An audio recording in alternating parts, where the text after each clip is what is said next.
day everyone.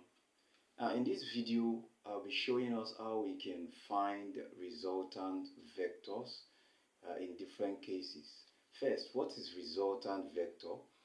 A resultant vector is the single vector that we obtain when two or more vectors are compounded or added or composed together.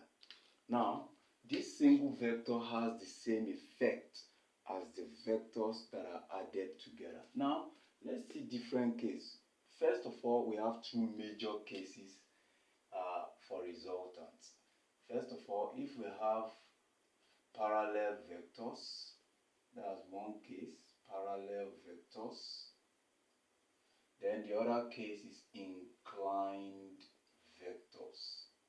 As when vectors are inclined at a particular angle.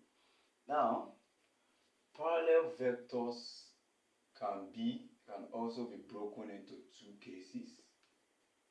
We can have vectors in the same direction, in the same directions. Now, we can also have vectors in opposite direction. Vectors in opposite directions. Now, for inclined vectors, we can also have two major cases too. We can have perpendicular vectors. I want to treat this specially. Perpendicular vectors. Then we can have inclined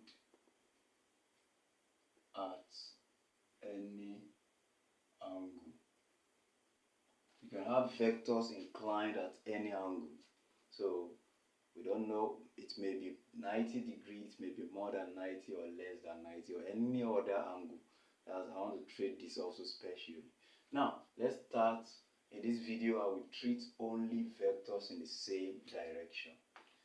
Vectors in the same direction.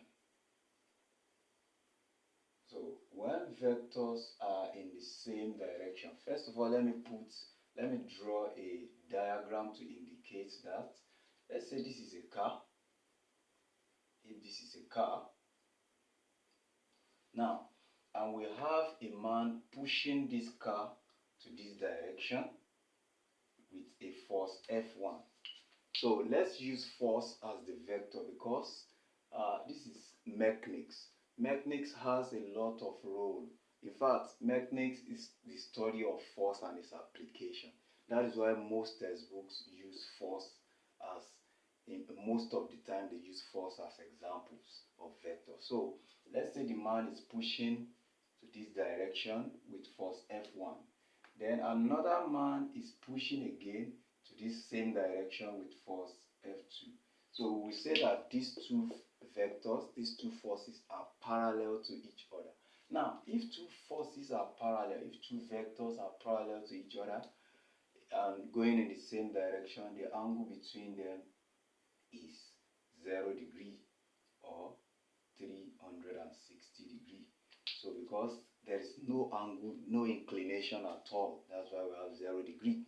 Now, to compute vector resultants in this case, I don't want to waste time on this. I will show you the reason behind the formula in the subsequent video. Now, when vectors are going in the same direction, just add them together. So resultant of this vector will be F1 plus F2. This is the formula for resultant of two vectors going in the same direction. Now, we can have more than two vectors at times. So you have F1, F2, F3, F4. So you just need to add all the vectors together since they are going in the same direction. So thank you for viewing this. God bless you all.